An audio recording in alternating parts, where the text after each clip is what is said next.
Good evening, one and all.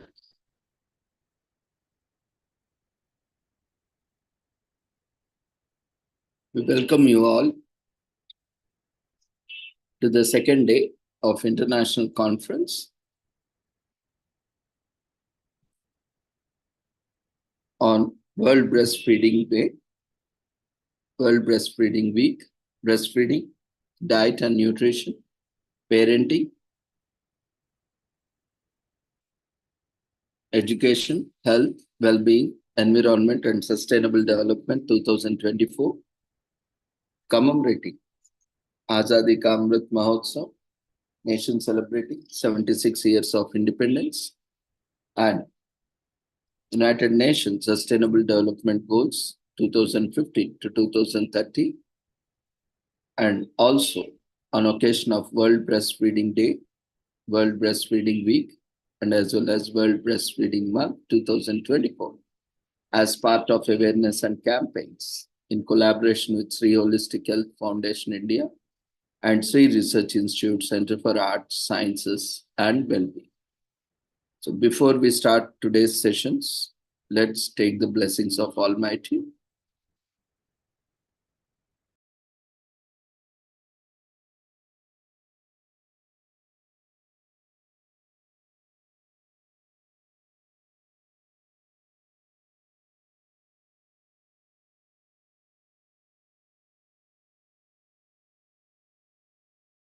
कुरुत्वं कल्याणम् आरोग्यं धनसम्पदः शुभं कुरुत्वं कल्याणम् आरोग्यं धनसम्पदः शत्रुबुद्धिविनाशाय दीपज्योतिर्नमोऽस्तुते दीपज्योतिर्नमोऽस्तुते शुभं कुरुत्वं कल्याणम् आरोग्यं धनसम्पदः शुभं कुरुत्वं कल्याणम् आरोग्यं धनसम्पदः.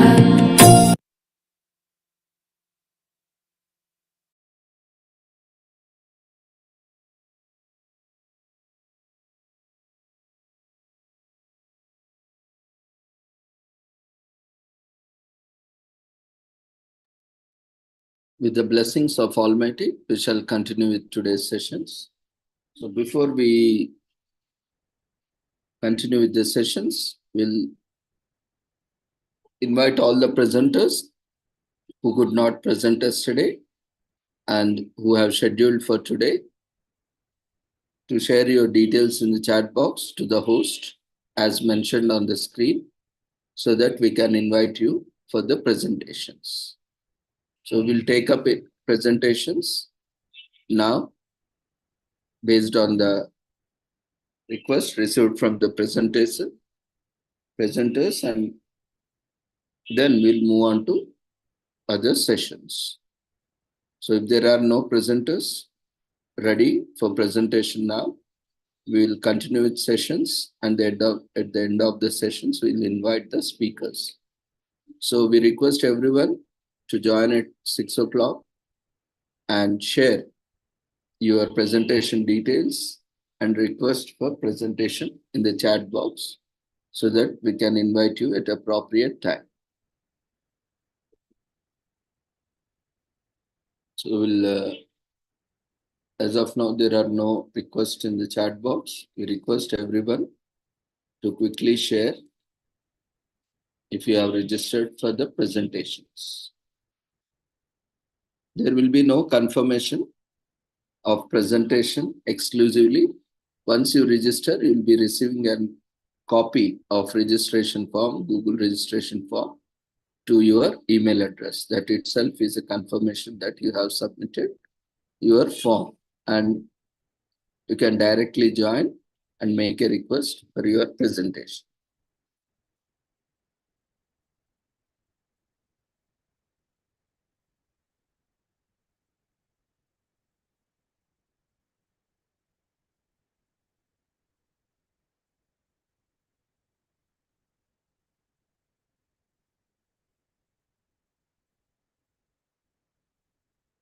So yesterday we were looking at various aspects on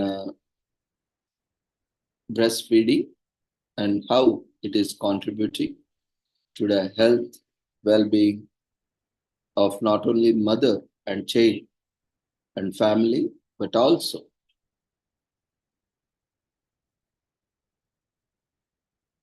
to the nation and planet at large.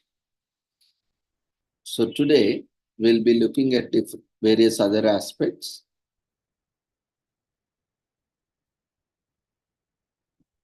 of breastfeeding. So yesterday also there was one query about HIV/AIDS fostering mother.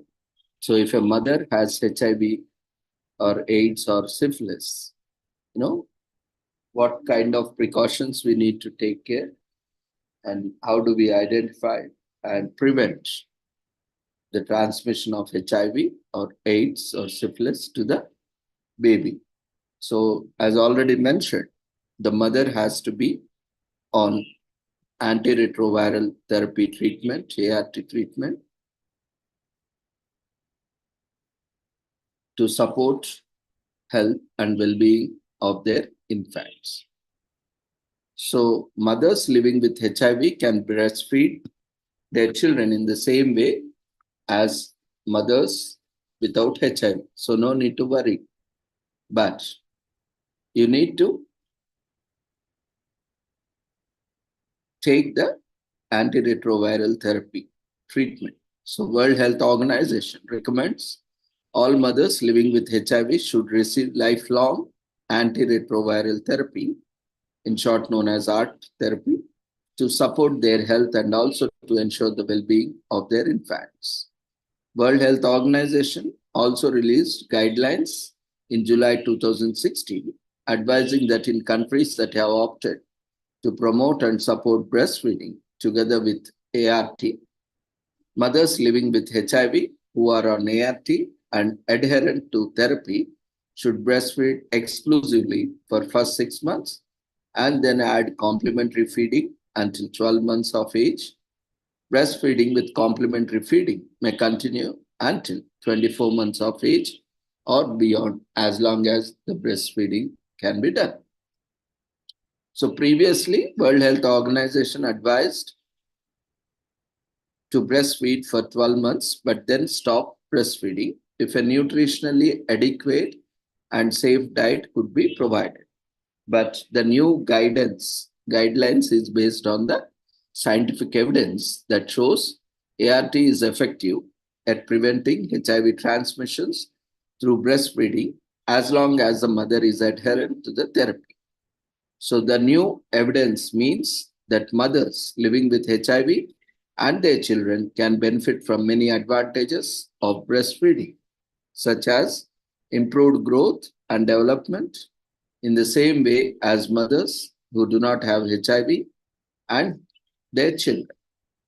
World Health Organization recommendations emphasize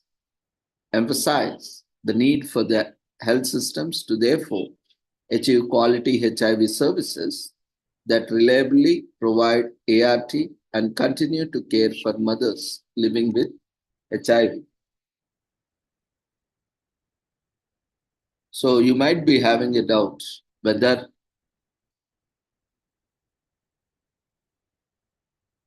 mothers with HIV, which one is better, whether to take up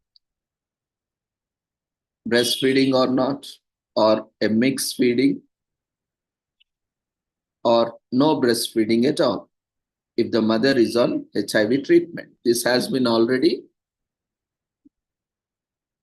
discussed just in the previous minute. Now, mothers living with HIV can be reassured that ART therapy reduces the risk of postnatal HIV transmission, even when the baby is on mixed feeding. Although exclusive breastfeeding is recommended for the first 6 months, mixed feeding is better than no breastfeeding. Encouraging mothers living with HIV to breastfeed exclusively is still strongly advised because it benefits the infant in many ways. including reduced illness and improved growth and development. We have seen how crucial the breast milk is for the baby because it impacts the life of the baby for the next 50 to 60 years. So no one can forgo that benefit. So that's why exclusive breastfeeding and later on from 6 months onwards, breastfeeding should be continued until 2 years and beyond, as long as breastfeeding is possible.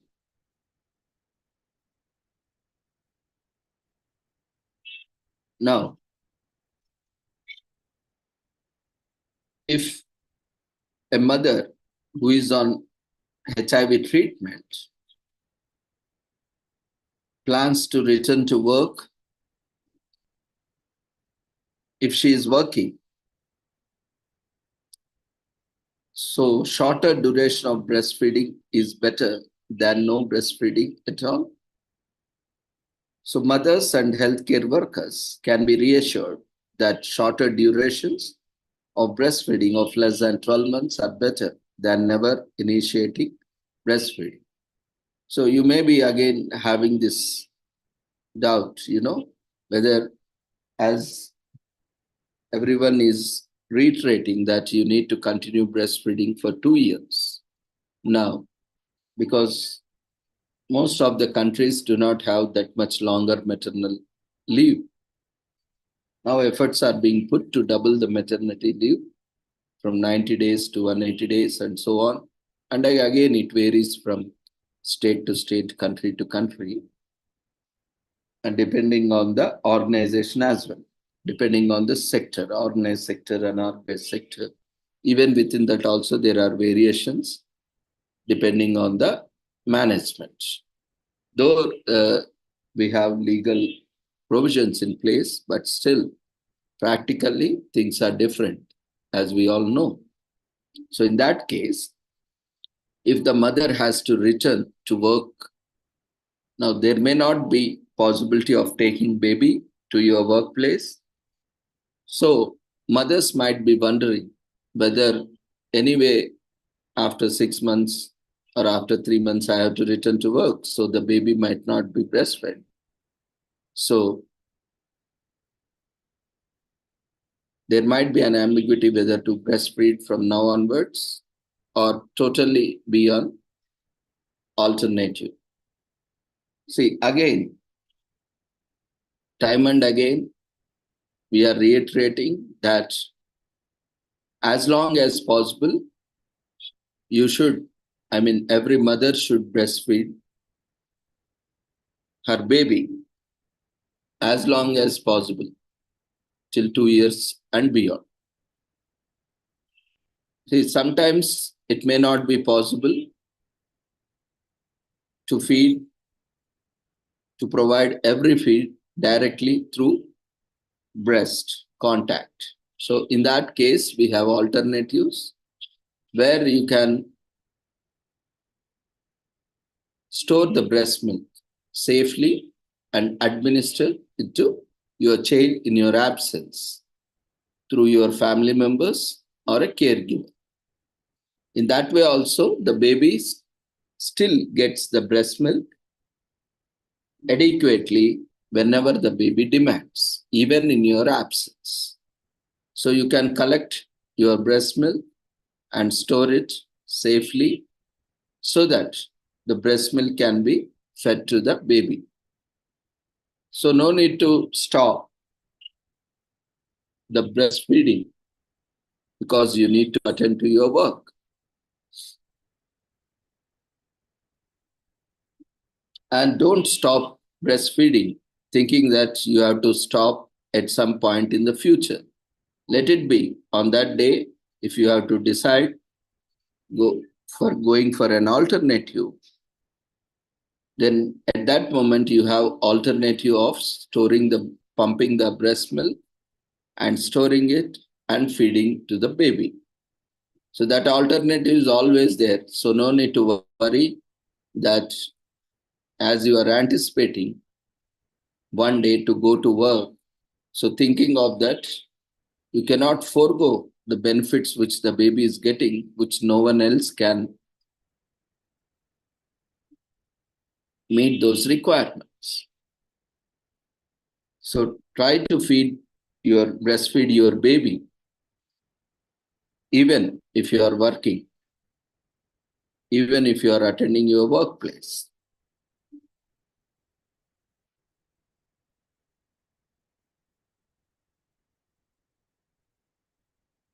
For those with HIV and also without HIV. So this option is applicable for both. Now, what can we do to support breastfeeding among mothers living with HIV? Now, governments and local authorities should actively promote and implement services to create and supportive environment for mothers living with HIV to remain adherent to the treatments and to breastfeed their infants in all settings at work, at community centers, in health clinics, and also in their homes. So wherever possible, we should ensure that mother is provided with adequate facilities so that she can breastfeed her child.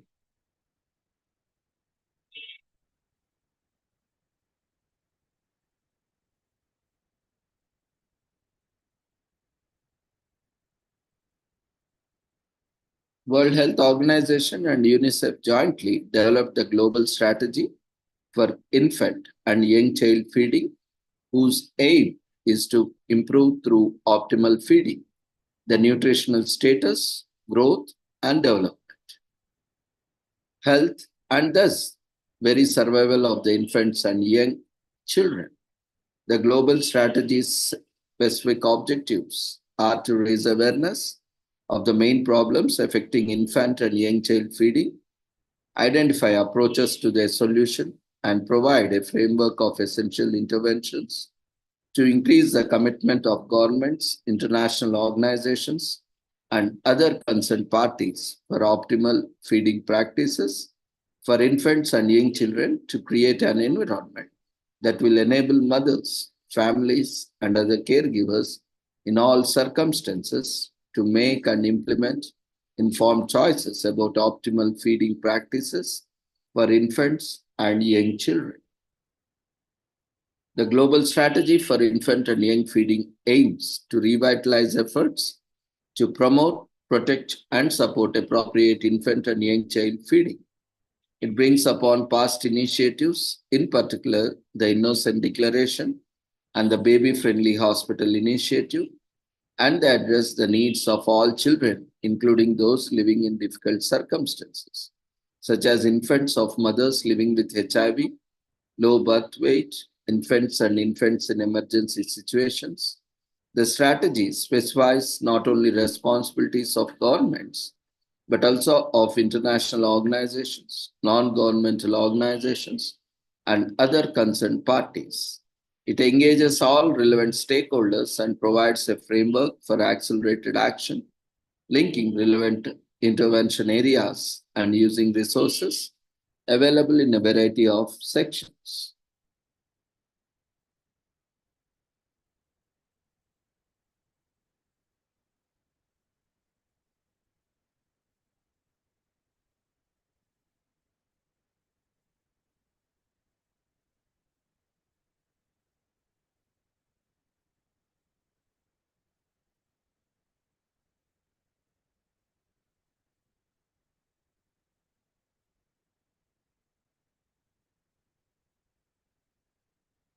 Now, what happens when you don't breastfeed your baby? One of the major issues is malnutrition.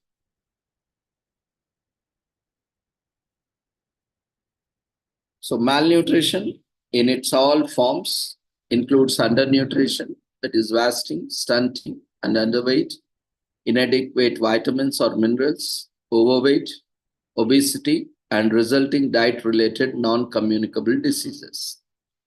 In 2022, 2.5 billion adults were overweight, including 890 million who were living with obesity, with 390 million were underweight. Globally in 2022, 149 million children under 5 were estimated to be stunted, that is too short for the age. 45 million were estimated to be wasted, too thin for height, and 37 million were overweight or living with obesity.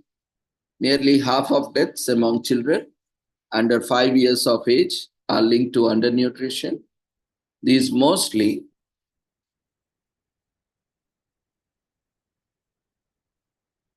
occur in low and middle income countries. The developmental, economic, social, and medical impacts of the global burden of malnutrition are serious and lasting. For individuals and their families, for communities, and for countries, the developmental, economic, social, and medical impacts of the global burden of malnutrition are serious and lasting for individuals and their families, for communities, and for countries. Malnutrition refers to deficiencies, excesses, or imbalances in a person's intake of energy and or nutrients. The term malnutrition addresses 3 broad groups of conditions: undernutrition, which includes wasting, low weight for height, stunting, low height for age, and underweight, low weight for age. Micronutrient-related malnutrition, which includes micronutrient deficiencies, a lack of important vitamins and minerals, or micronutrient excess, and overweight, obesity, and diet-related non-communicable diseases such as heart disease, stroke, diabetes, and some cancers. Now, when we say malnutrition, there are different forms of malnutrition. There are 4 broad subforms of undernutrition: wasting, stunting, underweight, and deficiencies in vitamins and minerals. Undernutrition makes children, in particular, much more vulnerable to disease and death. Low weight for height is known as wasting.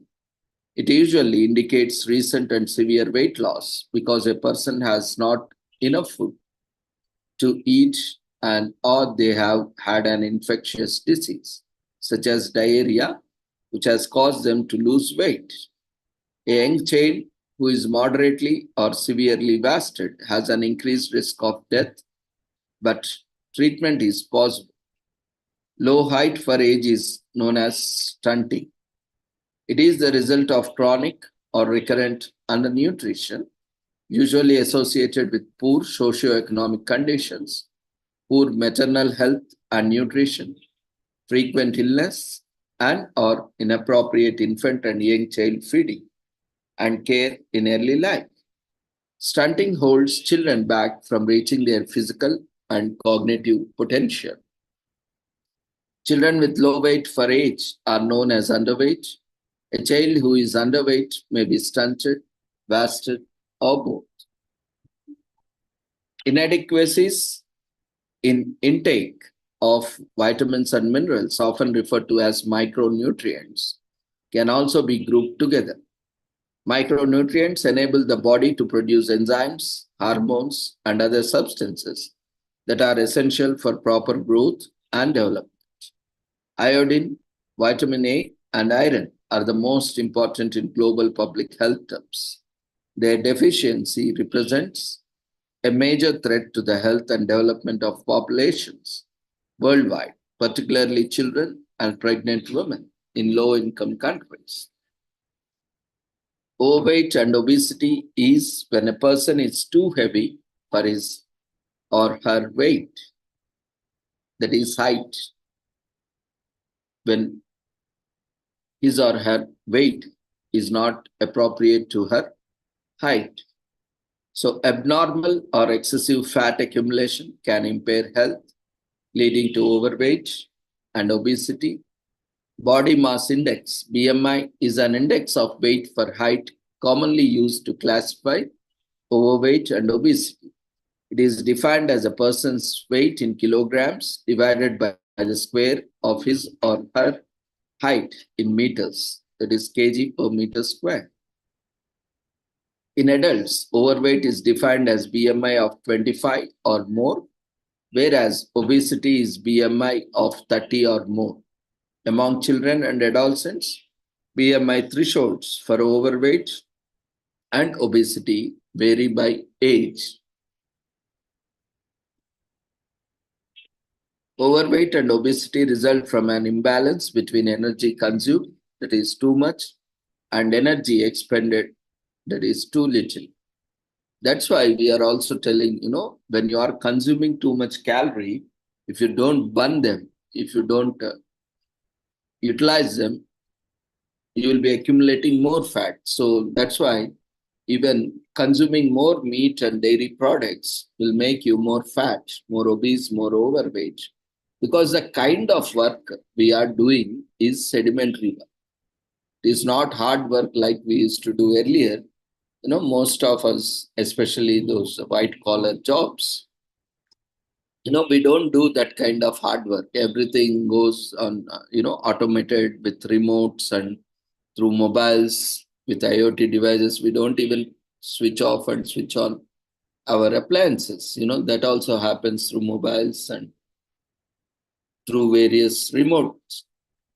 So we have very less work, and we are not walking, jogging, traveling, not of much physical activity. Even recent World Health Organization report says that more people are suffering from various diseases and disorders because of inactivity.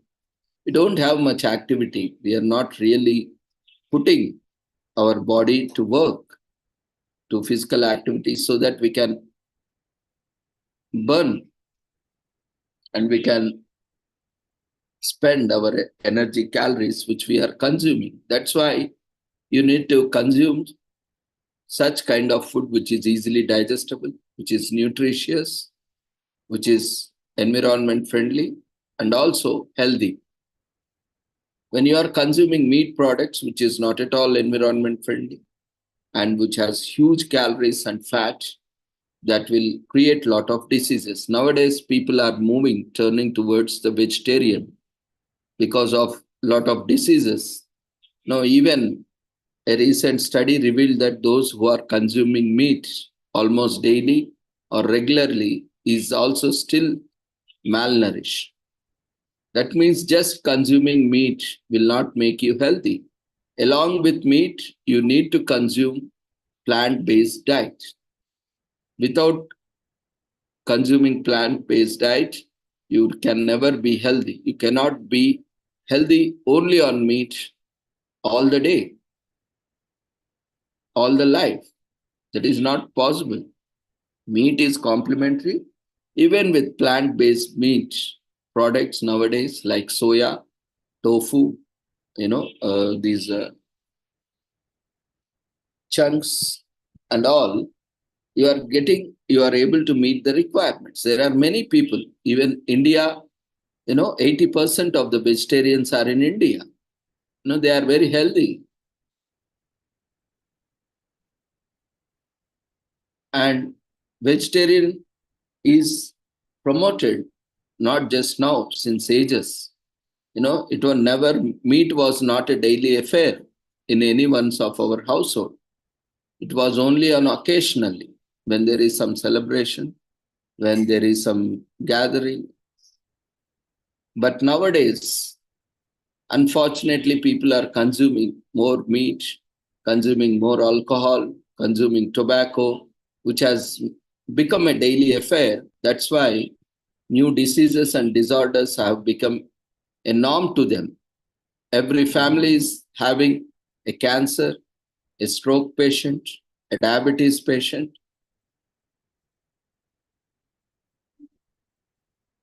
Why? Because of our lifestyle, because of our sedimentary lifestyle and our food preferences also.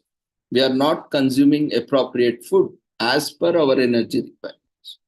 We are not telling you to consume vegetarian or non-vegetarian. We are telling you, we are suggesting you to consume food which is fresh, natural, eco-friendly, environment-friendly, and also is nutritious and healthy for you as per your energy requirements, which is easily digestible. Now, various studies show that once you consume meat, it will take minimum 24 hours to 48 hours to get digested. And once you consume, you don't keep quiet. You keep eating, consuming again. So that food which is unconsumed becomes toxins in your body, and that toxins create health issues. But today, media and today's celebrities, today's movies, all are promoting, today's web series are all promoting all sorts of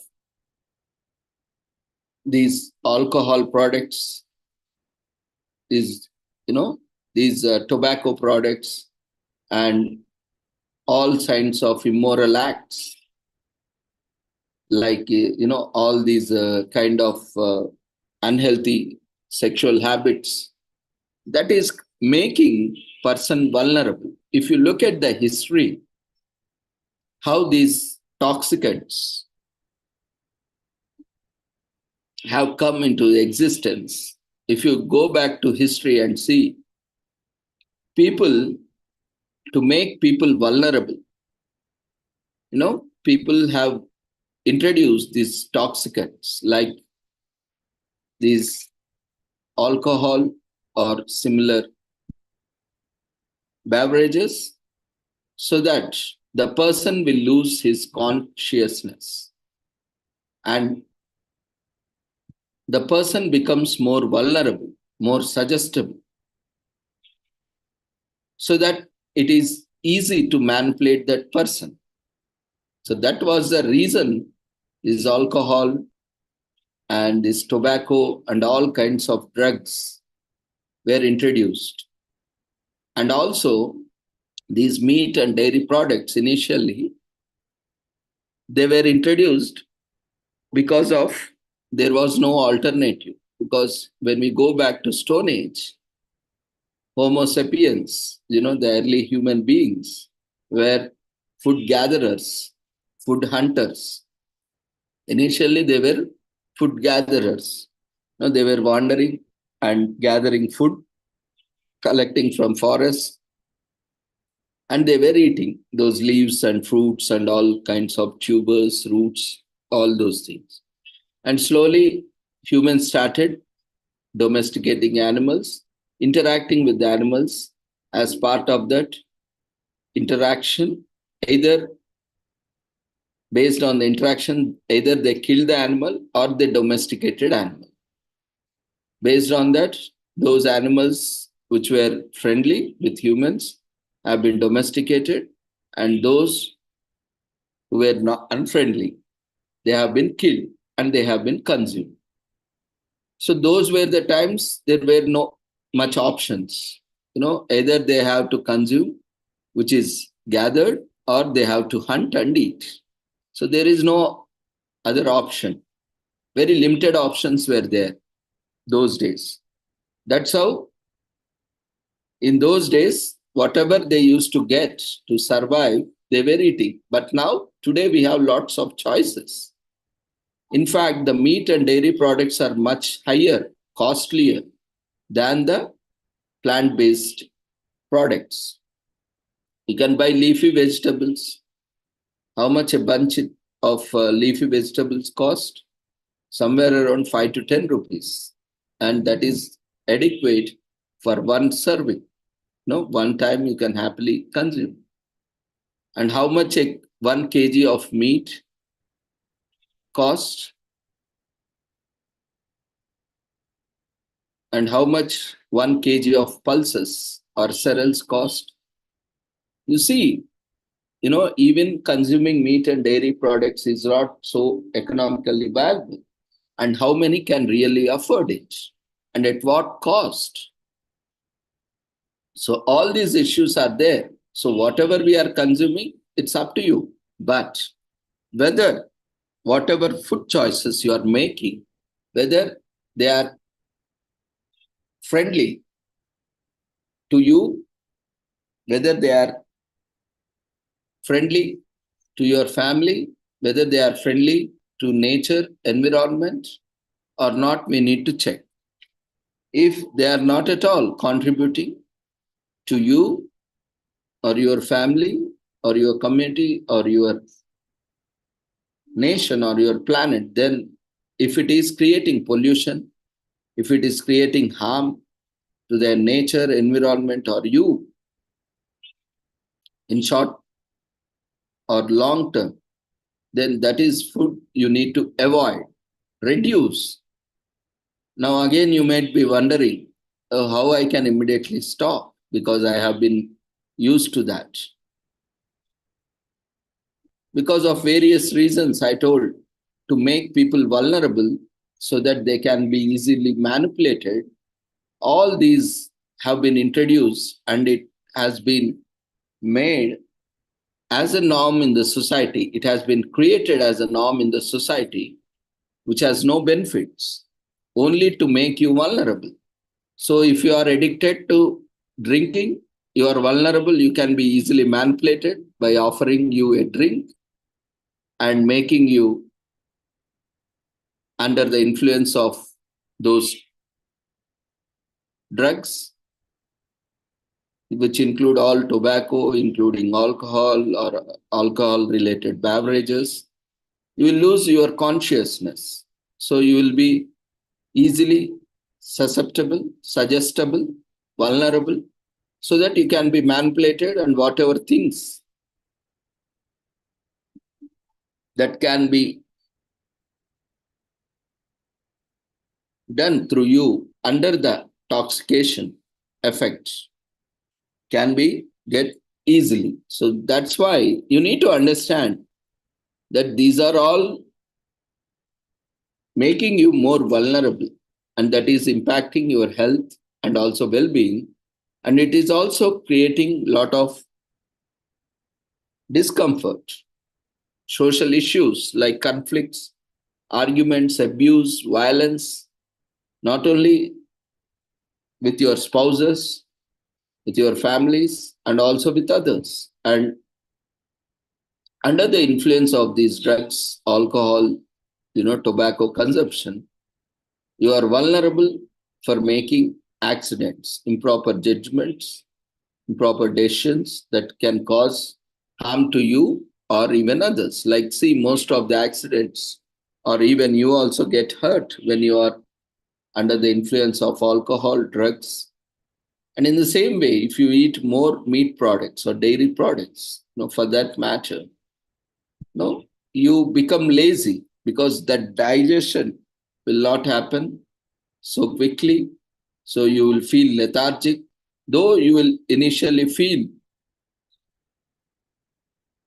for time being, for a moment, but later you will feel very lazy, lethargic, and you will not be able to be so proactive as you were.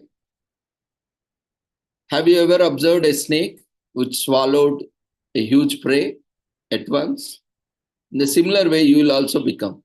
But sometimes you are not more conscious about it. That's why you are not thinking about it consciously.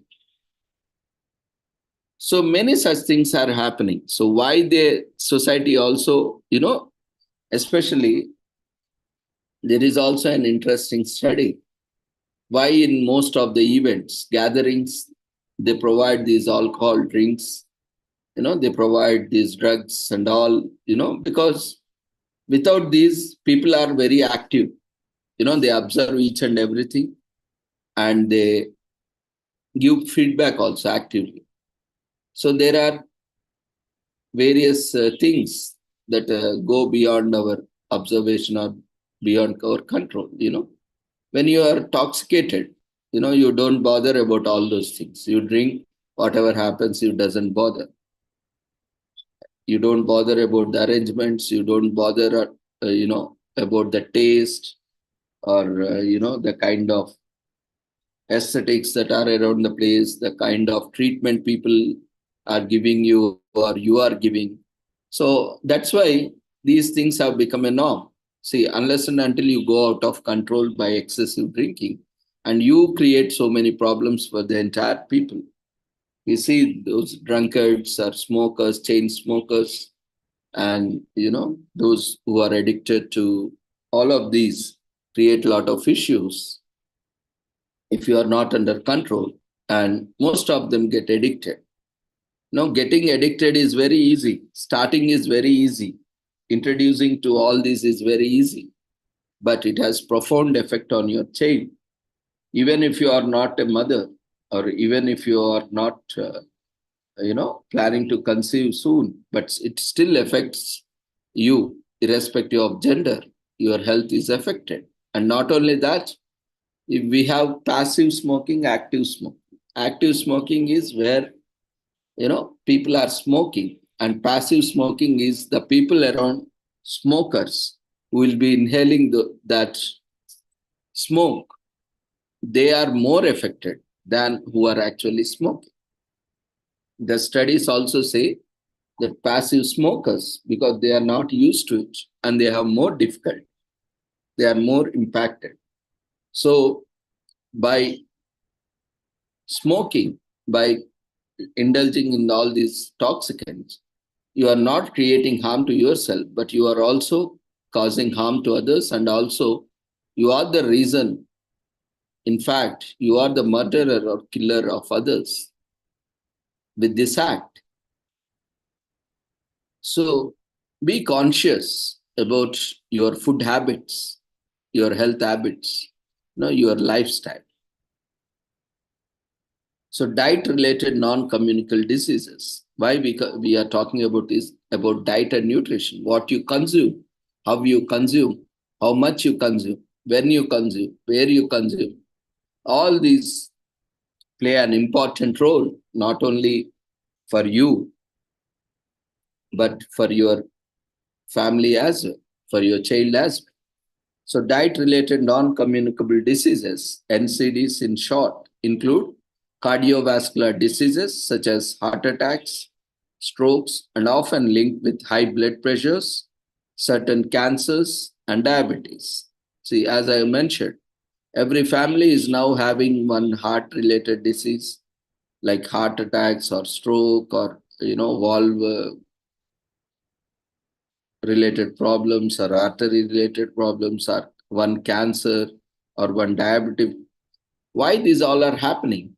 Why India has become diabetic capital, cancer capital, hypertension capital? Why it is becoming for more diseases and disorders capitals? Because of our lifestyle, because of our food style, the food preferences we are choosing, that is making us more vulnerable to and susceptible to diseases and disorders. The lifestyle which we are adopting is making us more susceptible to diseases and disorders. It is not only harming us, but also harming our family, neighborhood, and also nation at large. Unhealthy diets and poor nutrition are among the top risk factors for these diseases globally. In 2022, approximately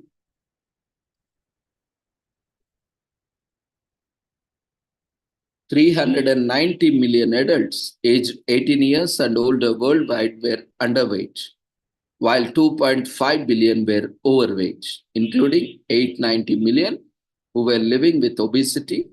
Among children and adolescents aged 5 to 19 years, 390 million were overweight, including 160 million who were living with obesity. Another 190 million were living with thinness. BMI for age more than 2 standard deviations is below the reference of median. In 2022, an estimated 149 million children under the age of 5 years were suffering from stunting, while 37 million were living with overweight or obesity. Nearly half of deaths among children under 5 years of age are linked to undernutrition. So these mostly occur in low and middle income countries.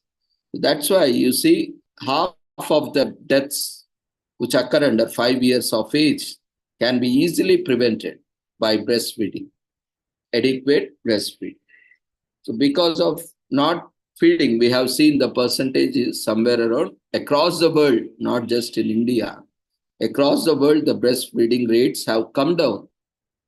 It's not earlier, it was 100% with some exceptions. Now slowly it is coming down. Now it is 35 to 45% across the world. That's why more diseases, more disorders are prevailing, more disabilities. Why? Because of our unhealthy practices, unhealthy decisions. So we need to promote breastfeeding because that is only the natural way and without any additional cost, which is God gifted, nature gifted, and we can save our children from being more vulnerable, susceptible to diseases and disorders in their later life, including the immediate development. So every country in the world is affected by one or more forms of malnutrition. Combating malnutrition in its all forms is one of the greatest global health challenges. It's not just in India or limited to one particular place or state or country. Across the world, the problem is almost the same. The entire world, it's a global health challenge. Women, infants, children, and adolescents are at particular risk of malnutrition. Optimizing nutrition early in life, including the 1,000 days from the conception to a child's second birthday, ensures that best possible start in life with long-term benefits. The moment you know that you are pregnant, from that day till 2 years of your baby, so entire 3 years is very crucial for the baby's development, infant's development. And later on, for the next 3 years, is also very crucial for the development because the learning and the development takes place very fast in these initial 6 years. So that's why these 6 years will have a huge impact on the next 60 years of the child. That's why if we don't take enough care in the first 6 years, then we have to deal with so many issues in the next 60 years of the child. And also being an adult in later stages. So poverty amplifies the risks of and risk from malnutrition. People who are poor are more likely to be affected by different forms of malnutrition. And also malnutrition increases healthcare costs, reduces productivity, and slows economic growth, which can perpetuate a cycle of poverty and ill health.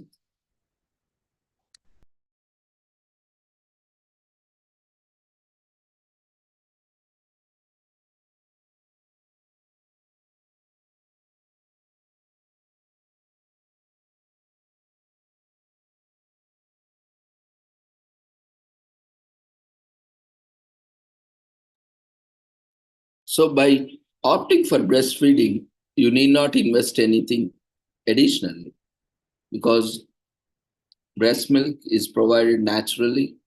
It's a God gift, it's a nature's gift to every mother.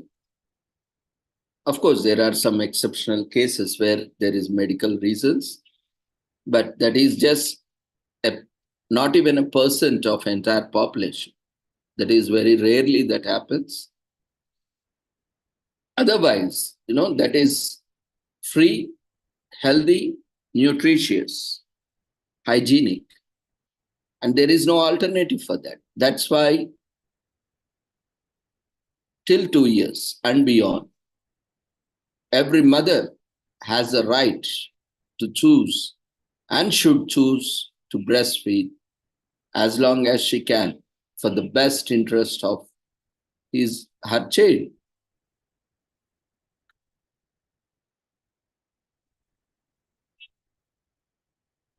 On 1st April 2016, even the United Nations General Assembly proclaimed 2016 to 2025 the United Nations Decade of Action on Nutrition.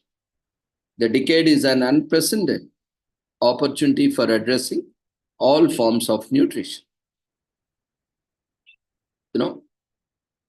All forms of malnutrition to address nutritional issues. It sets a concrete timeline for implementation of the commitments made at the Second International Conference on Nutrition, ICN2, to meet a set of global nutritional targets and diet-related NCD targets by 2025, as well as relevant targets in the Agenda for Sustainable Development by 2030. In particular, Sustainable Development Goal SDG 2, end hunger, achieve food security, and improve nutrition and promote sustainable agriculture, and SDG 3, ensure healthy lives and promote well-being for all at all ages.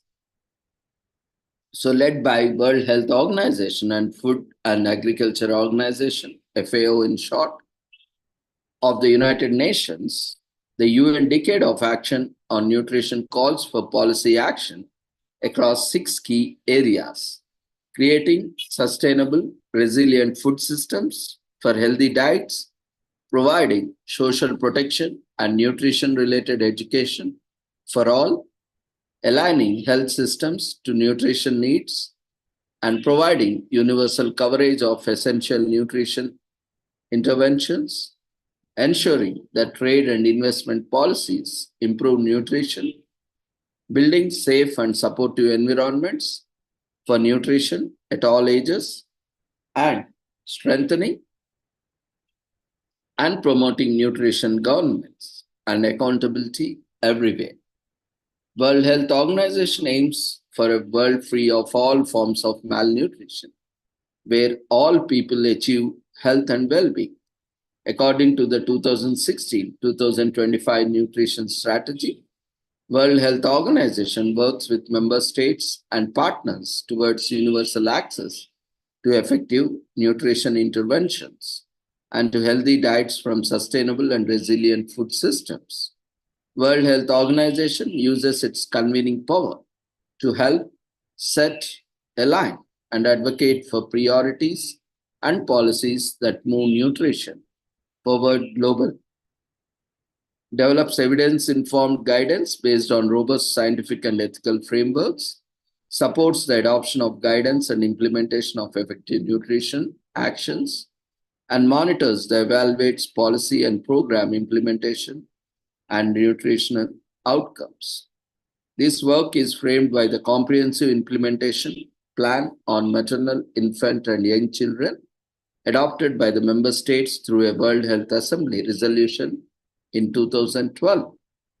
Actions to end malnutrition are also vital for achieving for the diet-related targets of the Global Action Plan for the Prevention and Control of Non-Communicable Diseases 2013 to 2020, and also the Global Strategy for Women's, Children's, and Adolescents' Health 2016 to 2030, and the 2030 Agenda for Sustainable Development.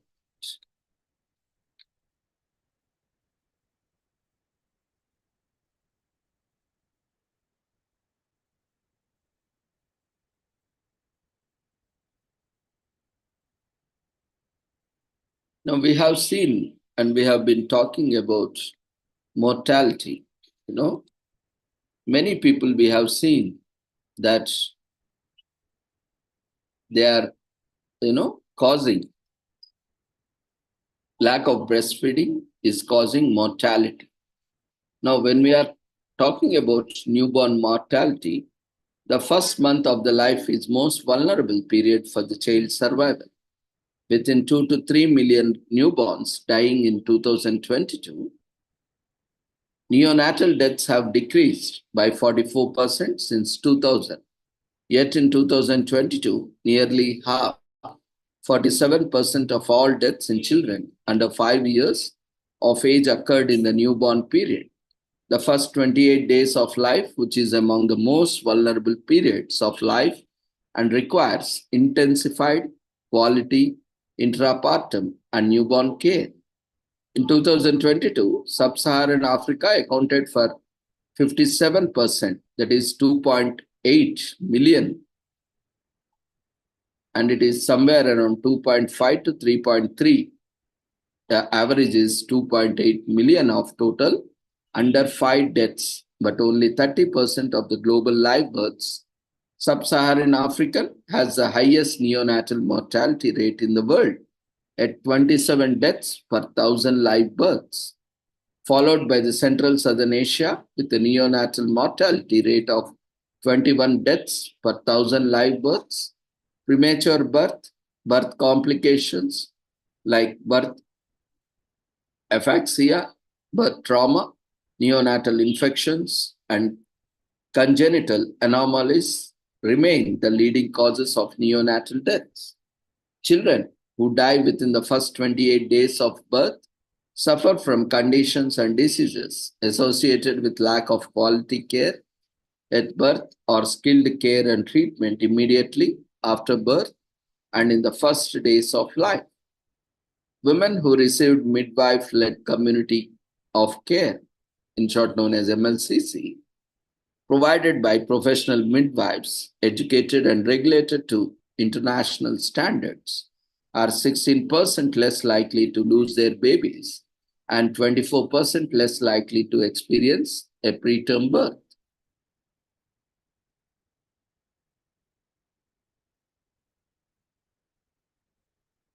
So globally, 2.3 million children died in the first 20 days of life in 2022.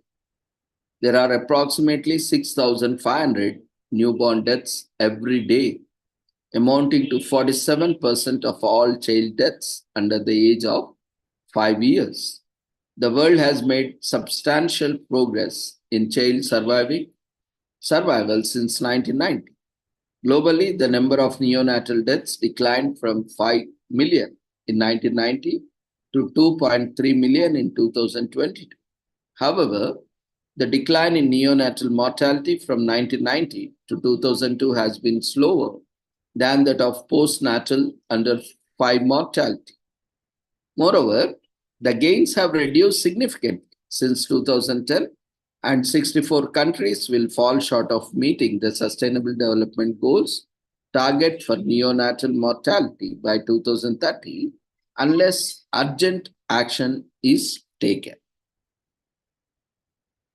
Now, children continue to face different chances of survival based on where they are born, with Sub-Saharan Africa and Southern and Central Asia bearing the heaviest burden for newborn deaths. Sub-Saharan Africa had the highest neonatal mortality rate in 2022 at 27 deaths per 1,000 live births, followed by the Central and Southern Asia with 21 deaths per 1,000 live births. In Sub-Saharan Africa, the risk of death in the first month of life is 11 times higher than that in the lowest mortality region, Australia and New Zealand. At country level, NMRs in 2022 ranged from 0.7 deaths per 1,000 live births to 39.4 deaths per 1,000 live births, and the risk of dying before the 28th day of life for a child born in the highest mortality country was about 60 times greater than in the lowest mortality. Now, what are the causes? Most neonatal deaths, that is 75% of them, occur during the first week of life, and about 1 million newborns die within the first 24 hours.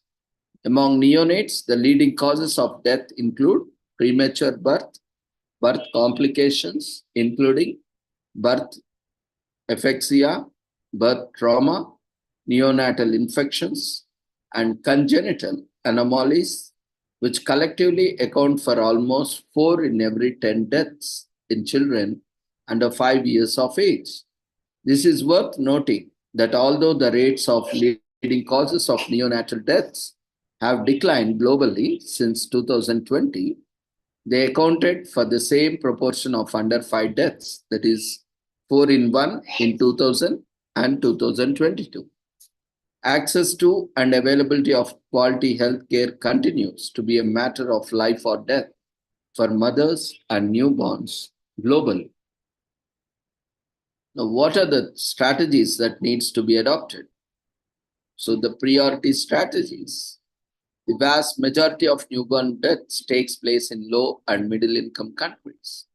Plans to improve newborn survival should be built on a strong foundation of essential newborn care and align with every newborn action plan, in short known as ENAP, and ending preventable maternal mortality, in short known as EPMM, targets on antenatal care, postnatal care, skilled health professional, and emergency obstetric and newborn care, increasing financing and allocating resources towards two very high impact but high cost interventions: care for small and sick newborns and emergency obstetric care are crucial, as these measures provide quadruple returns on investment by reducing maternal deaths, stillborns, newborn deaths, and both maternal and newborn morbidity.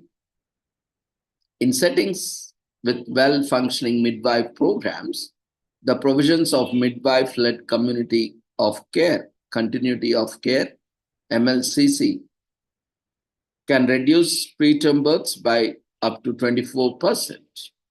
MLCC is a model of care in which midwife or a team of midwives provide care to the same woman throughout her pregnancy, childbirth, and postnatal period, calling upon the medical support if necessary for 1,000 days, that is almost 3 years. With the increase in facility births almost 80% globally, there is a great opportunity for providing essential newborn care and identifying and managing high-risk newborns. However, few women and newborns stay in the facility for the recommended 24 hours after birth, which is the most critical time when complications can present. In addition, too many newborns die at home because of early discharge from the hospital, barriers to access, and delays in seeking care. The 4 recommended postnatal care contacts delivered at health facility or through home visits play a key role to reach these newborns and other families. Accelerated progress for neonatal survival and promotion of health and well-being requires strengthening quality of care as well as ensuring availability of quality health services for the small and sick newborn. So essential newborn care includes all babies should receive the following: thermal protection, example, promoting skin-to-skin contact between mother and infant, hygienic umbilical cord and skin care, early and exclusive breastfeeding, assessment for signs of serious health problems or need of additional care for those that are low birth weight, sick, or have an HIV-infected mother, and preventive treatment like immunization, BCG, hepatitis B, vitamin K, and ocular prophylaxis, and so on, and other vaccinations. Families should be advised to seek prompt medical care if necessary. Danger signs include feeding problems, or if the newborn has reduced activity, difficulty in breathing, a fever, fits or convulsions, or feels cold, and so on. Register the birth and also bring the baby for timely vaccination according to national schedules. Every nation might have its own schedule, so follow your national guidelines. Some newborns require an additional attention and care during hospitalization and also at home to minimize their health risks. Coming to low birth weight and preterm babies, if a low birth weight newborn is identified at home, the family should be helped in locating a hospital or a facility to take care for the baby. Care should include increased attention to keep the newborn warm, including skin to skin care, unless there are medically justifiable reasons for delayed contact with the mother. Assistance with initiation of breastfeeding, such as helping the mother express breast milk for feeding the baby from a cup or other means if necessary. Extra attention to hygiene, especially hand washing. Extra attention to danger signs and need for care, and additional support for breastfeeding and monitoring growth. For sick newborns, danger signs should be identified as soon as possible in health facilities or at home, and the baby referred to the appropriate service for further diagnosis and care. If a sick newborn is identified at home, the family should be helped in locating a hospital or facility to take care for the baby. For newborns of HIV infected mothers, care should include preventive antiretroviral treatment for mothers and newborns to prevent opportunistic infections, HIV testing and care for exposed infants, and counseling and support for mothers for infant feeding. Community health workers should be aware of the specialized issues around infant feeding. Many HIV infected newborns are born prematurely and are more susceptible to infections. So, World Health Organization is working with ministries of health and partners to strengthen and invest in primary health care, particularly around the time of birth and the first week of life, as most newborns are dying in this time period.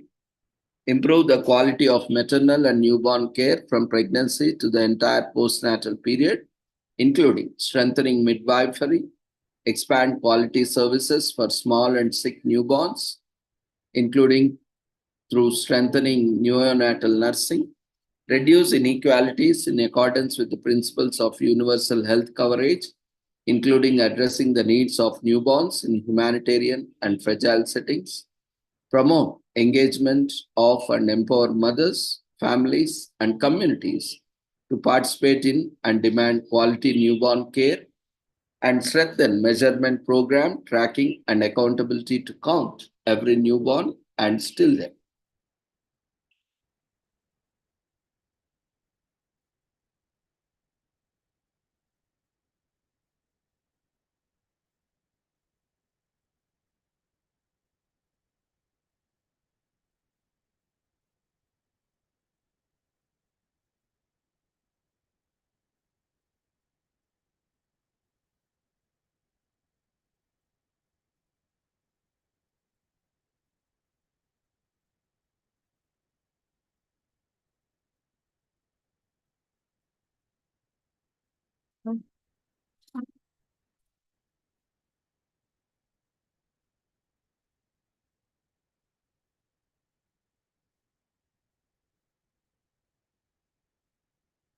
So tomorrow we'll be dealing with various other aspects on breastfeeding.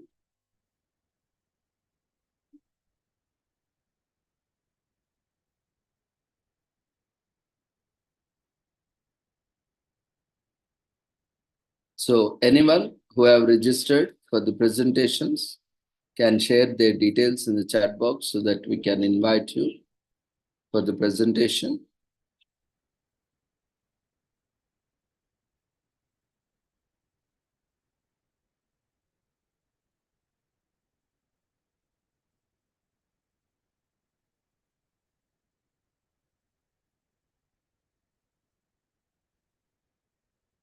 So we will move on to the presentation. If you have any queries in the meanwhile, you can use chat box.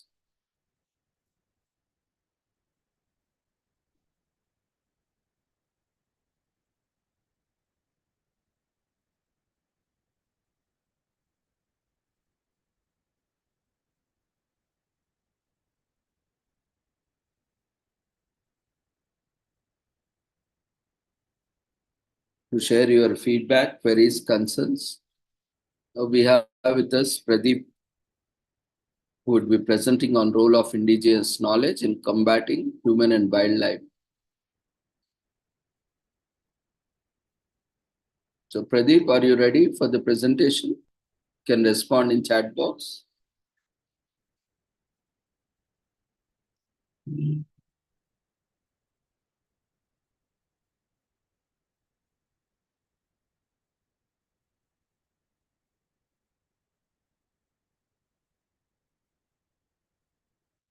Okay. So now you can unmute yourself, start your video and presentation.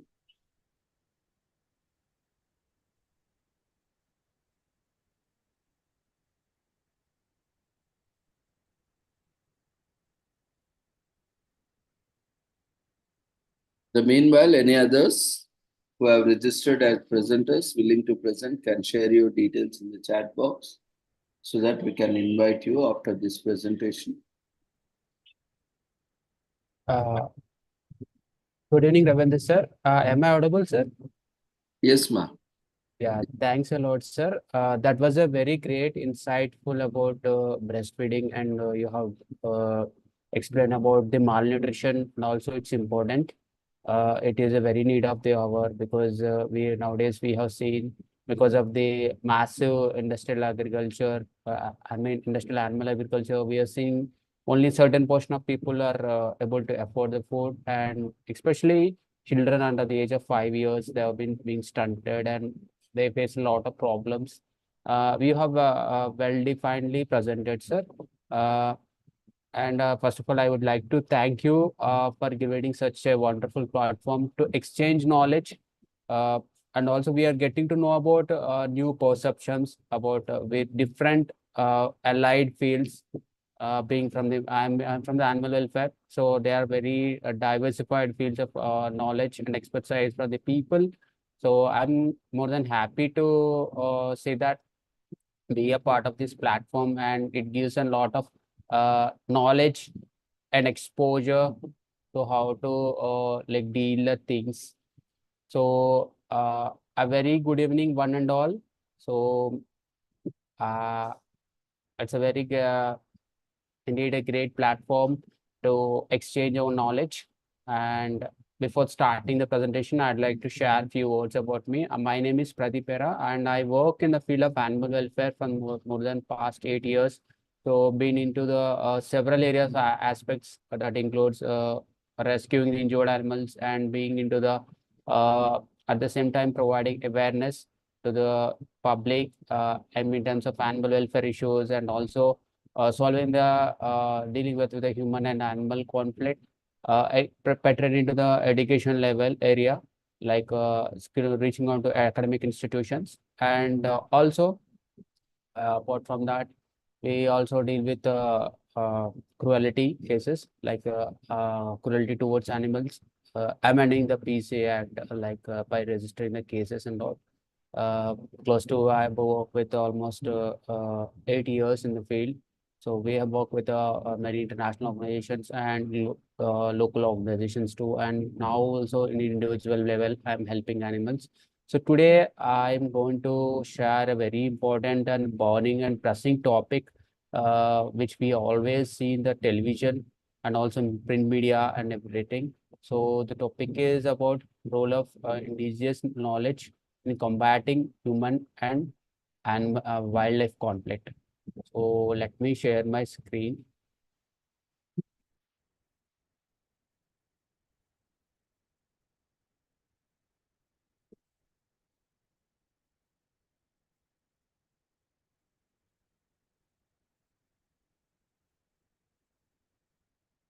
Just a moment, there is a technical glitch.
So I hope my screen is visible to everyone.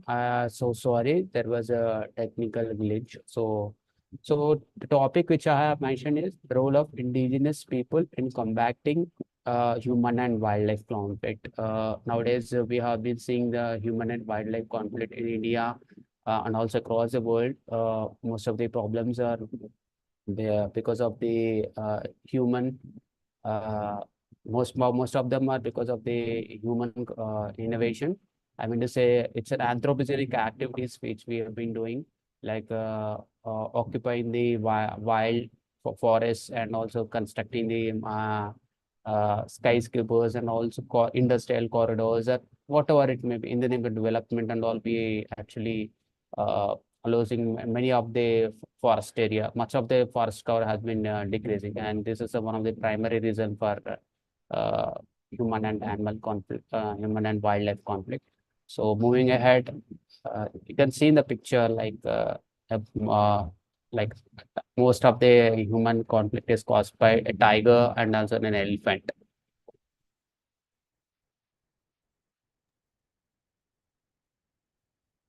Yeah, you can continue, Pradeep. Yes, yes.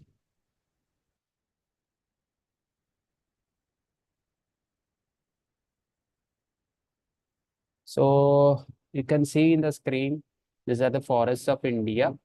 So the different parts of our country, we have a tropical most deciduous forests and tropical wet evergreen forests and tropical semi-green forests, tropical dry deciduous forests and tropical thorny vegetation, alpine and sub-alpine vegetation, Himalayan and dry temperate, Himalayan moist temperate and subtropical country areas. So what are actually these for type of forests and we can look around it. So tropical rainforests, these are the Western Ghats. So, and mostly Western Ghats, they have been uh, unique forests, like we having the species like Malabar jade, squirrel, lion-tailed, and many other bird species.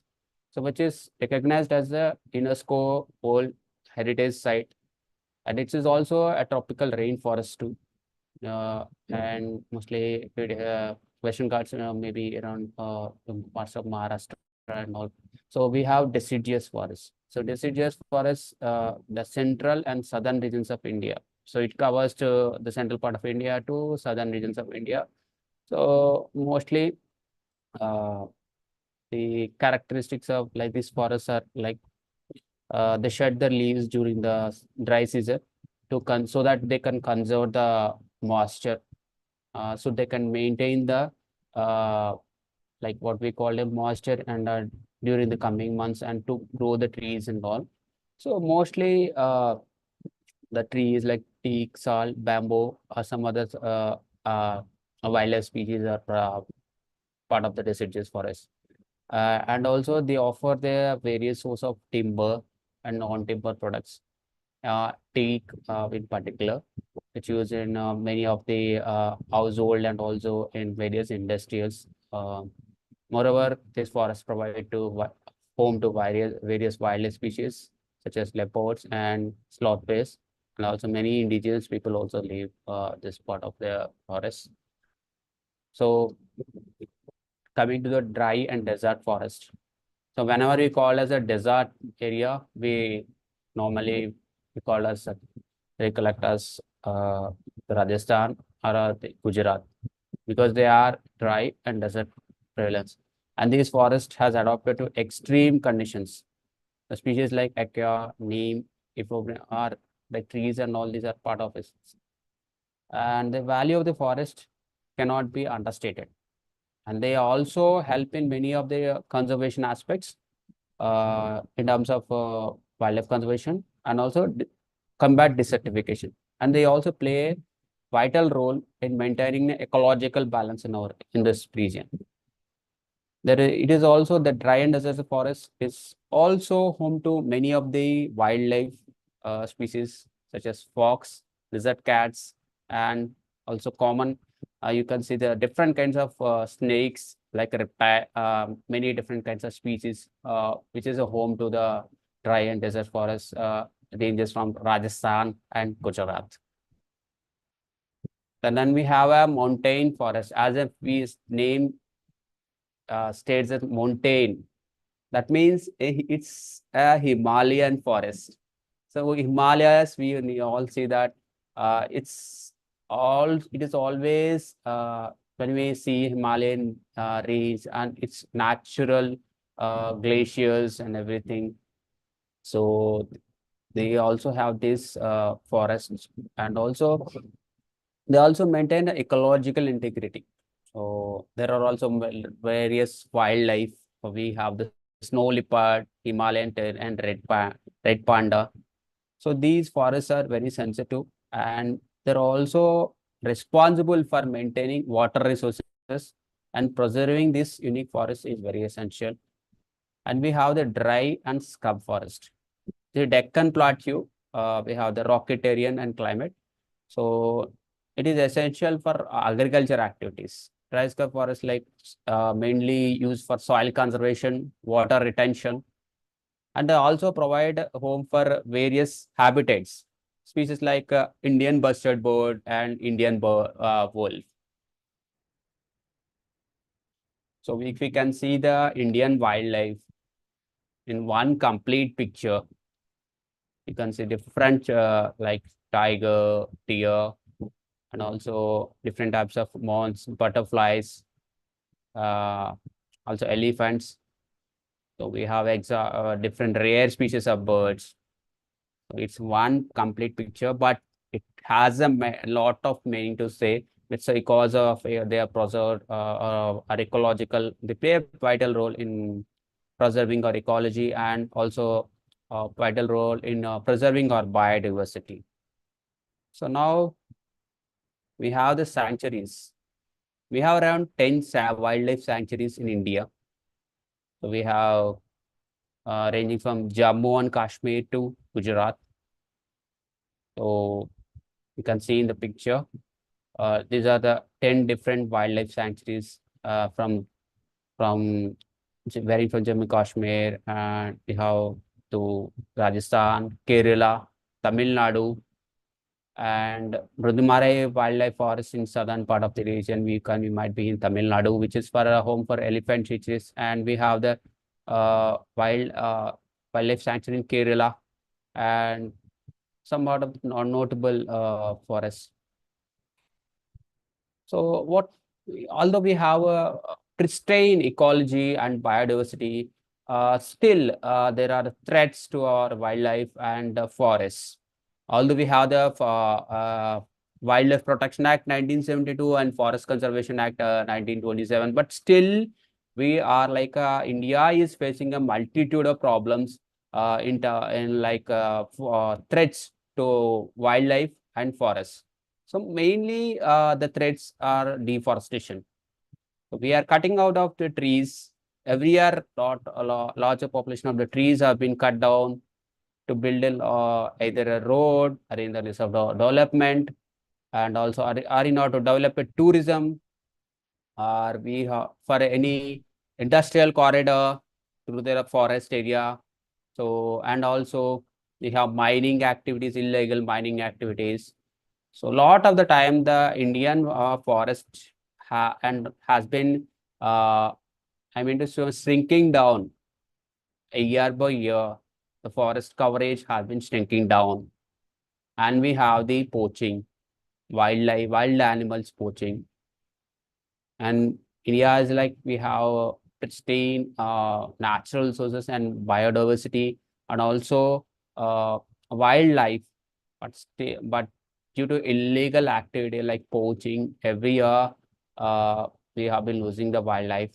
And other area of aspect is agriculture area, near cultivating various crops, which is near and I mean it's not bad to do cultivation, but you need to search a particular area, not a reserve forest, not a protected area, which is sole and only for conserving our wildlife, and also the different ecology.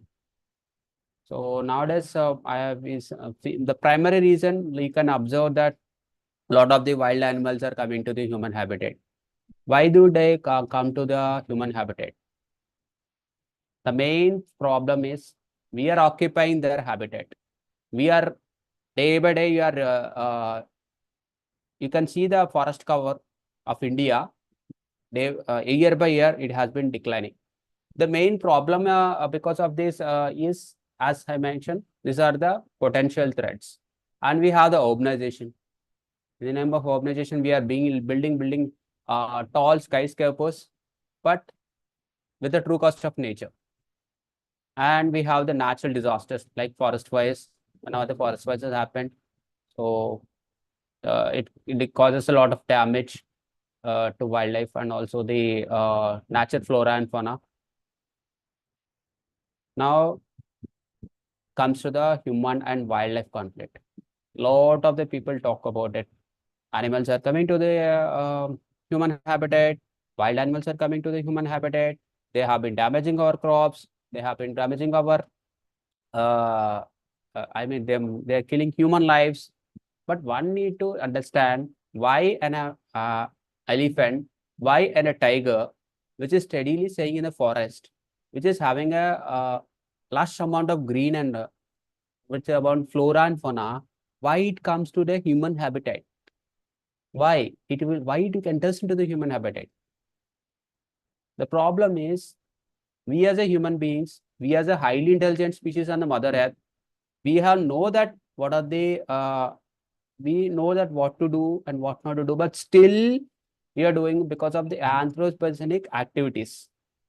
But like as I mentioned about the threats, so because what we are built in the name of development, in the name of like uh, in the name of development and also in the name of like building a lot of other forms of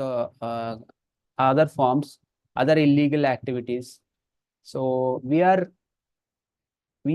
ourselves are creating a barrier, and we ourselves are uh, creating a big problem for which often results as human and wildlife conflict. Too many of the animals, like many of the animals come into the human habitat. Mostly, we come to the news, two animals, which is quite often seen in the television, print media, and internet. Every time keeps on budging it. So it's the elephant and the tiger. And are the people say elephant entered into the forest. Elephant from forest entered into the village. It is destroying the crops. And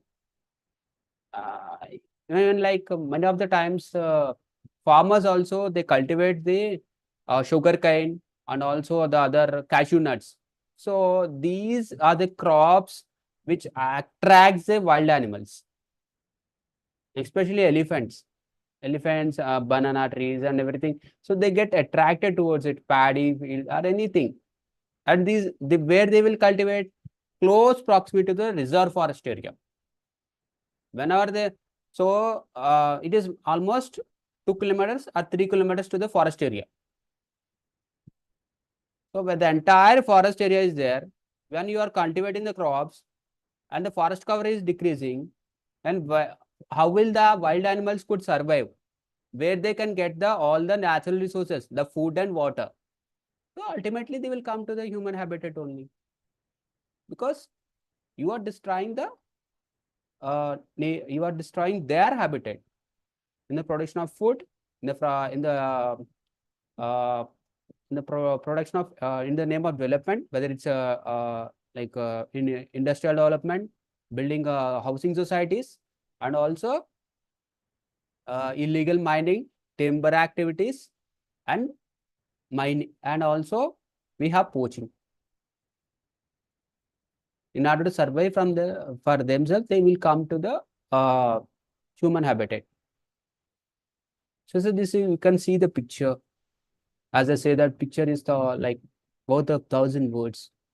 This is in Assam, which was published in a Hindu newspaper.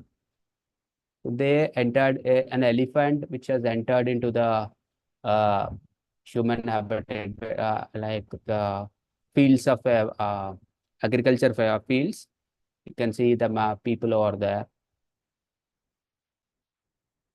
So mostly what the media or the public will project is animal entering into the animals are leaving from the forest and coming to the wildlife.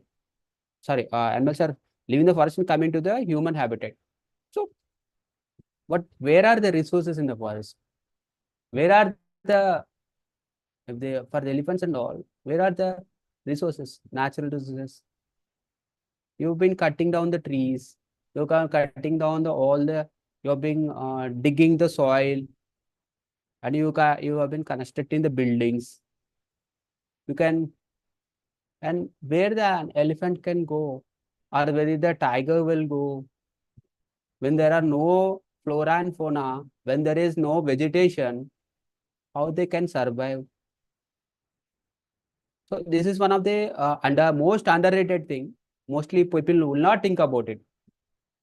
We all know that the problem is, they all know the root cause. We all know the solutions too. But still, no one thinks about it. Still, we provided all the natural resources on the earth, plentiful of all the resources, but still, we go on invading the forest. We go on invading the, go on depleting the resources, cutting the trees. Trees are the lush for the many much essential for the many of the habitats. When the trees are being cut down, where can the other animals and birds can survive? If you plant one tree, it is home to millions of if you plant one tree, it is home to different species of birds. But unfortunately, it's been cut. The trees have been cutting down every day, rapidly.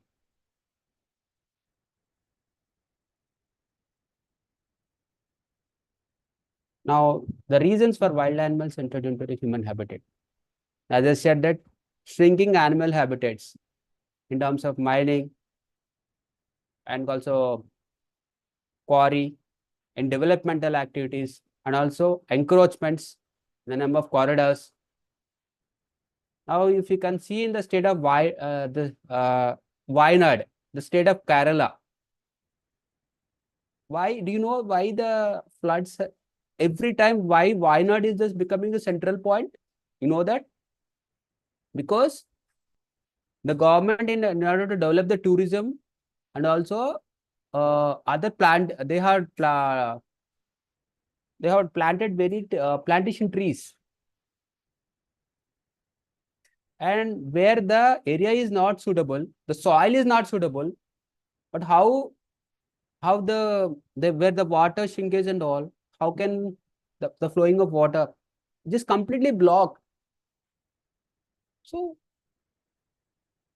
and that's the reason the landslides are happening. In Kerala, Wayanad is a classical example. Many of the landslides in India are many of the spaces. You can see that it's it's not a natural disaster. It's a man-made disaster, I would say. It's not a natural disaster. It's a man-made disaster. So nature, when it can't have resources, has come out of it and showing the world, hey, you have occupied you have occupied my entire place, and this is my resultant. And you can see that pandemic situation in COVID also. Entire world has been shackled, but 2 years we have been stuck in our homes. 2 years we have been stuck in our homes. We have been feeling frustrated, annoyed, and now imagine the plight of the suffering of the wild animals.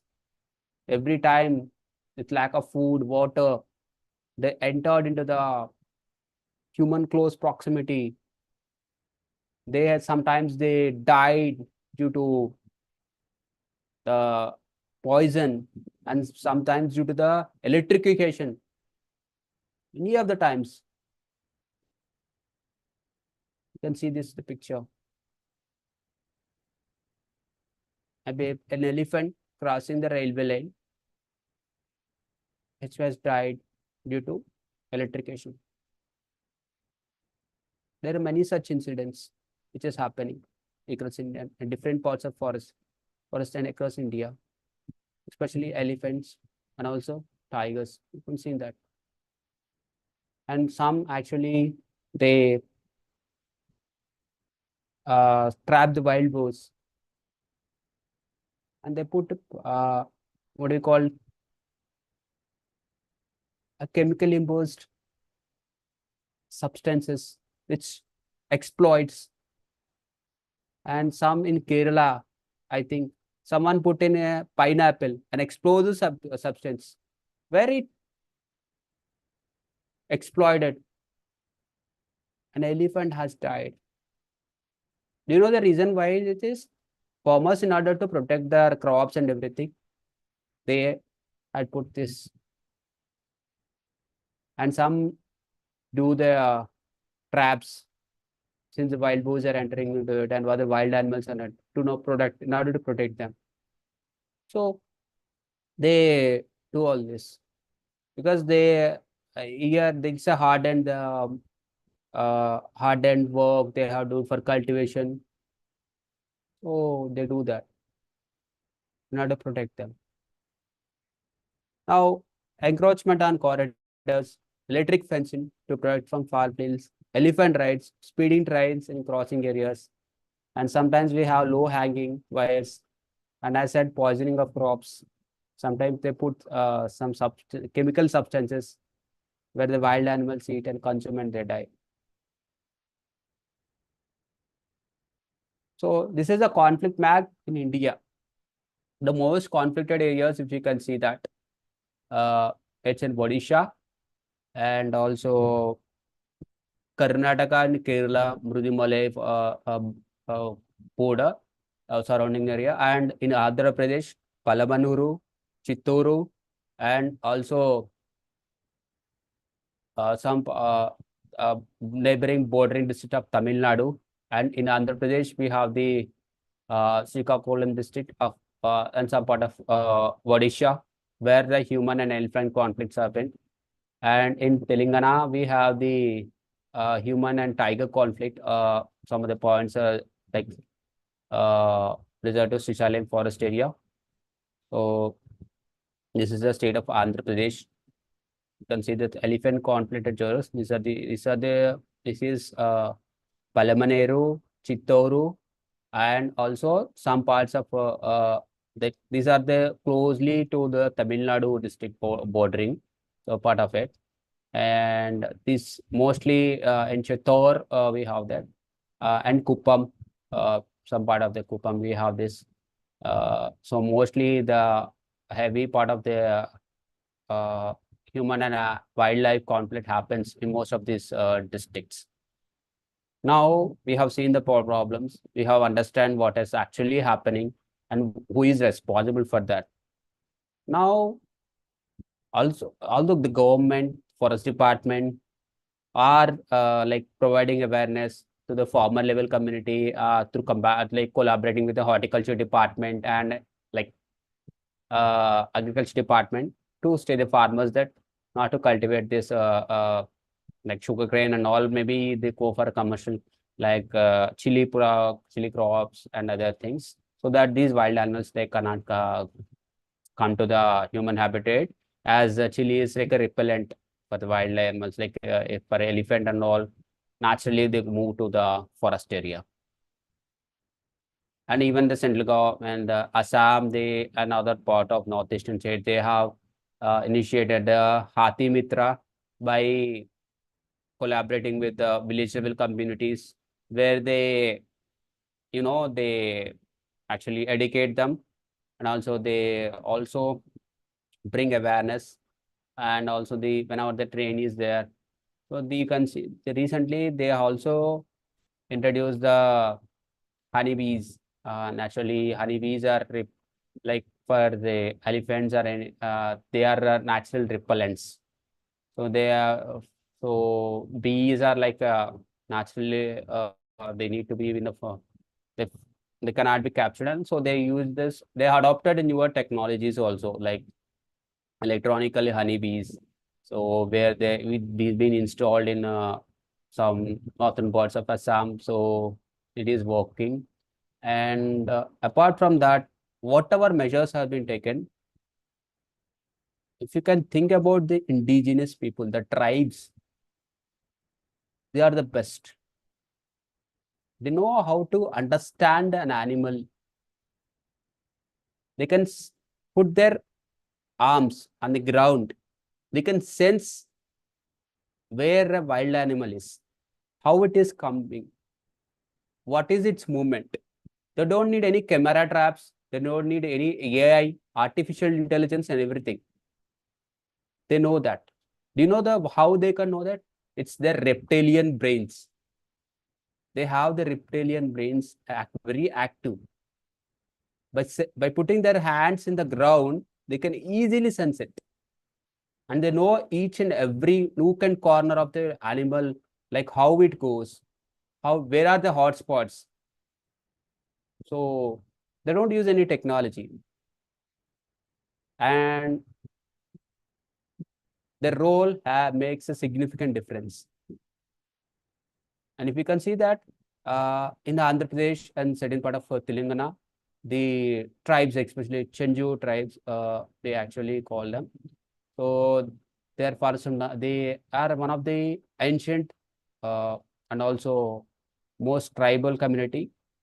So their conservation methods, their also adaptability to the wildlife. That means they live along with the wildlife. Their motto is, we live peacefully. We also make them live peacefully. We don't disturb the nature. We don't disturb the wildlife. And you can see tiger conservation has been contested with the tribal culture. So it has been already been there in ages. How to be with the wild animals and how to be with the nature. They know better. And also the conservation initiatives, they also conflict with the forest department, forest dependent tribalhood. And they live with the wild animals. They know about it. And also the tigers, also they know about it. And some worship them because they think that they are reincarnation of God, and they worship them. They protect them. And this mostly due to the urbanization and also some other factors, some tribal groups have been facing an evacuation. What it happens when the tribal groups have been evacuated from the forest is they have basically the conservation will not take place, and there will be a lot of human and wildlife conflict. And at the same time, they are the best dwellers of the forest. I mean to say, they don't need any forest rangers and all. They are the best. They know which direction an animal comes, which plant they know, which has a medicinal plant, which is a herb. This maybe they can't know the scientific name, but they know which herb works better. They know each and everything. They have inherited the knowledge from their ages. So their knowledge is indubitable, and that's the reason where the forest department of Andhra Pradesh and Telangana, they have took the Chenju tribes in mitigating the wildlife conflict, like human and tiger conflict. They always think about the coexistence rather than destruction. And that's the reason they always mingle with the nature and wildlife. This is the Chenju community in Nalamala forest area, Andhra Pradesh and Telangana. And similarly, we have the Bishoni community in Rajasthan, which they care for the wildlife, they protect animals, and they also filed a case against, you know about Salman Khan wildlife, like Wildlife Act for hunting a black buck. He has been arrested and produced in the court. And Bishonis are the person who has given the complaint to the forest department and also make the case to move forward. And they are the protectors. So nature has given us plenty of the things. And these are the indigenous people, the inheritance of knowledge is need to be adaptable.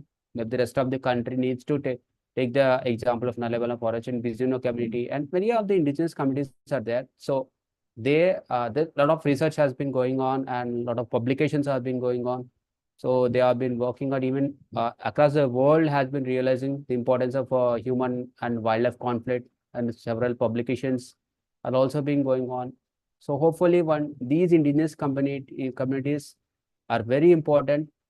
Understanding the animal behavior also one aspect, and preserving our precious ecology and wildlife. They are the true warriors and true nature friends. So with that, I would like to end the presentation. And thank you, Ravindra sir. And also thank you all the participants for so patiently listening to me. If you have any doubts, feel free to type in the chat box. I'm more than happy to answer it. You can share in the chat box. And thank you. Thanks a lot.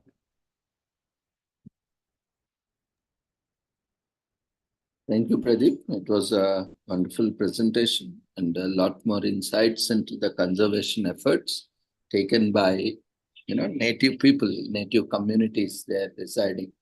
It is everyone's responsibility, because when nature is taking care of us, we also have the obligation. We are under the obligation to take care of that.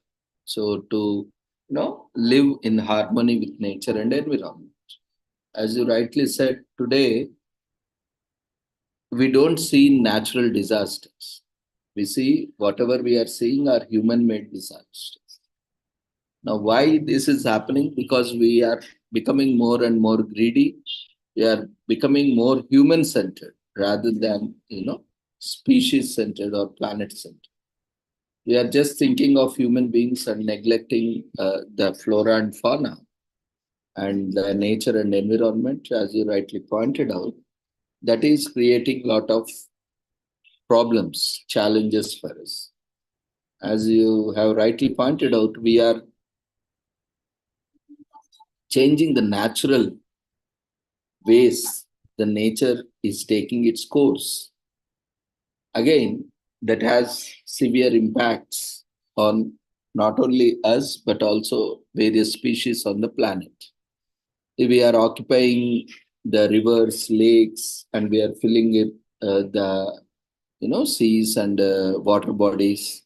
Now, Chennai airport is a classical example, and various airports also, where we see, the entire water which was constructed, the entire airports are constructed on the channel of water, where, whenever there is a flood, airport is completely filled with water. Now, at the time of planning itself, a little bit cautious, because we are overconfident that that will not happen. Sometimes that is overconfidence that creates a lot of problems. We have seen some officials also saying, that happens once in 30 years, once in 50 years, once in 100 years. So why we need to be so cautious? Whenever it happens, we will take care. We'll relocate, and the rest of the years, you can continue without any problem. But that magnitude is increasing nowadays. The frequency is increasing. That kind of attitude no longer, is helpful now, because things are rapidly changing. We see this flood situation is not just in our nation. See, across the world, most of the countries, even our neighboring country, China is entirely flooded. Even US was recently flooded, and even Dubai, a classical example where it is a deserted country. Dubai is also flooded with water. And after so many years, people on one side, they are happy to see so much water, and other side, they are very helpless because they cannot deal with that issue. So why this is happening, why these drastic things that are happening, is because of our human-made, decisions that we are doing. We are creating, and so we are changing the course of nature, which is not natural. So it is high time that we realize what we are doing and be in line with the nature and environment, be in harmony with the flora and fauna. It is our duty to protect our fellow species, as Pradeep has rightly pointed out. No, it is everyone's duty to protect the environment, the ecosystems around us, and in a scientific manner. We are not against the development, but at what cost? Not at the cost of entire planet, not at the cost of the rich diversity, not at the cost of the ecosystems, not at the cost of biodiversity. We should have the development which is more sustainable. So let's go with the sustainable development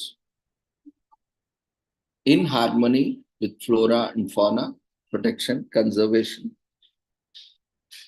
so that we all can enjoy both the fruits of development as well as the conservation. So very well presented.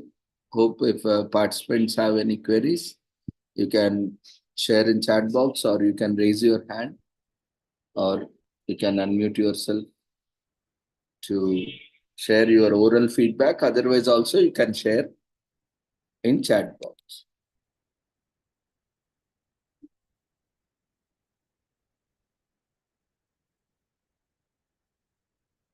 You can also use the feedback form. You can share the feedback if you have any other queries later on. So thank you, Pradeep, once again for your efforts in presenting this topic, which is more relevant nowadays. And we wish you all the success and future for your endeavors. Thank you, Ravindra sir. Thanks a lot for providing us such a wonderful platform to learn and I learn great things from various people and eminent personalities from you, like you. Thank you, sir. Happy to help you in promoting such more awareness initiatives. Thank you, Pradesh. We look forward for more presentations in future. Yes, sir. Sure, sir. Congratulations once again. Thank you, sir. Thank you. So friends, with this presentation, we'll close the session, today's session. And tomorrow, let's join at 6 o'clock with the same joining link.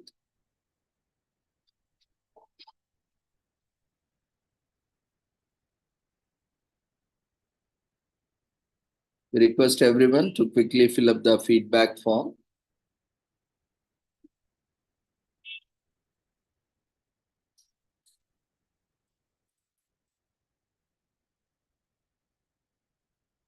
Which has been raised in the form of polls.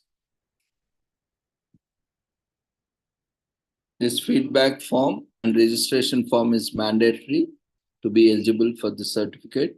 We request everyone to fill the registration form and feedback form in the Zoom platform that will mark your attendance for that day. So you'll be eligible for the certificate for that day, subject to minimum attendance.